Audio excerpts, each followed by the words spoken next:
રાજ્યમાં ગેસ પુરવઠા અંગે ઉર્જા મંત્રી ઋષિકેશ પટેલનું મહત્વપૂર્ણ નિવેદન. રાજ્યમાં એક પણ ચૂલો બંધ ન થાય તે માટે સરકાર પ્રતિબદ્ધ. ઇન્ડસ્ટ્રીયલ ગેસમાં 50% તો ફર્ટિલાઇઝર કંપનીઓ અને દૂધની ડેરીમાં વપરાતા ગેસમાં મુકાયો 40%નો કાપ.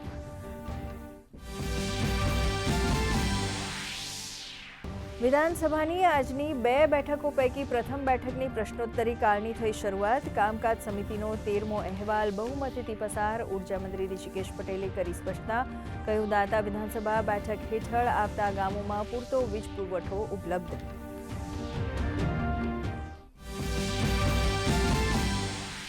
રાજ્યના શહેરોમાં તળાવો અને હવાની ગુણવત્તા સુધારવા માટે ગુજરાત અર્બન ડેવલપમેન્ટ મિશન શરૂ કરશે લેક એન્ડ એર વોચ પહેલ. 17 મહાનગરપાલિકા અને 152 નગરપાલિકામાં એર ક્વોલિટી મોનિટરિંગ તળાવોના મોનિટરિંગ માટે સિસ્ટમ થશે અમલી.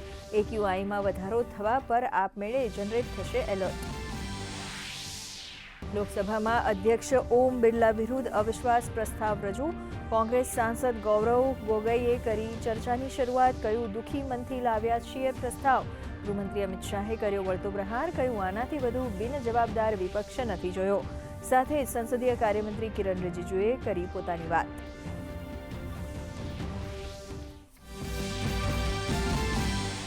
ઈરાન સંઘર્ષનો આજે 11મો દિવસ. અમેરિકાના રાષ્ટ્રપતિ ડોનાલ્ડ ટ્રમ્પ તરફથી ઈરાન સંઘર્ષ ઝડપથી પૂર્ણ કરવાના સંકેત મળતા ક્રૂડ ઓઇલની કિંમતમાં થયો ઘટાડો. તો ભારતથી એર ઇન્ડિયા અને એર ઇન્ડિયા એક્સપ્રેસ આજે ભરશે ઉડાન. પશ્ચિમ એશિયા માટે કુલ 60 ફ્લાઇટનું થશે સંચાલન. અમેરિકા, ઇઝરાયલ, ઈરાન વચ્ચે ચાલી રહેલ યુદ્ધના કારણે સર્જાઈ વૈશ્વિક અસ્થિરતા. પશ્ચિમ એશિયામાં વધતા સંકટ વચ્ચે ભારત સરકારનો મહત્વપૂર્ણ નિર્ણય.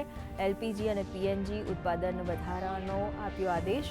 ઘરેલું ગ્રાહકોને આપી પ્રાથમિકતા.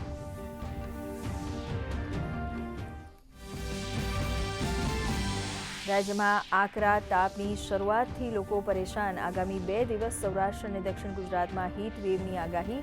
41.6 ડિગ્રી મહત્તમ તાપમાન સાથે રાજકોટ સૌથી ગરમ શહેર.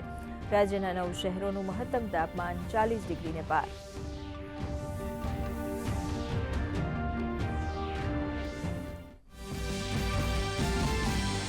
ભારતીય શેર બજારની મજબૂત વાપસી. સેન્સેક્સ 640 પોઈન્ટ વધીને 78,300 પોઈન્ટ, તો નિફ્ટી 233 પોઈન્ટ વધીને 24,260 પોઈન્ટ પર થયો બંધ. સોનાનો ભાવ વધીને 1,62,000ને પાર, તો ચાંદીનો ભાવ રૂપિયા 9,400ના વધારા સાથે પહોંચ્યો 2,76,000ને પાર.